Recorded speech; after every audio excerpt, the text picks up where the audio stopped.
užklausos būna tokios, kad kuo šiltinti, ką siūlote, kokią vatą, ar ne? Aš pasakau, tokia yra. 3 variantai. Man, sako, rūpi 1. Judri gatvė, garso izoliacija. 2. Gyvenu vos ne miške, vienkiemy, garso izoliacija neaktualu kaina. Dabar jau ta karuselė tokia atsivijus mus, kad jau praktiškai visi pasistato A++, tai aš jau žinau, ko tikėtis ir paprasčiausiai prisega projektą.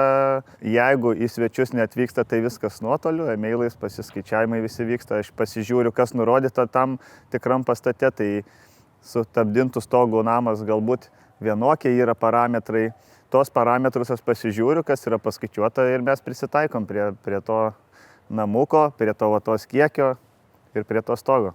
Apie klaidas. Gali būti stogas santvarinis, gali būti iš paprastos medienos statybinės, gali būti iš sijų įvairių diametrų ir panašiai. Kada tu nusiperki tą produktą, nepamastydamas apie vatą, netgi kartais jisai nusiperka jau ir vatą, ir stogą, ir ten sandėliuojasi. O kai reikia judėti, viskas, tada jau šaukštai po pietų, žinai. Nusimatyti viską į priekį, pasiplanuoti paeiliui, žinai, kokius etapus tau reiks daryti ir kokią tu medžiagą rinksies, šiltinimo ar ten kažkokią kitą medžiagą rinksies tam pastate būtent.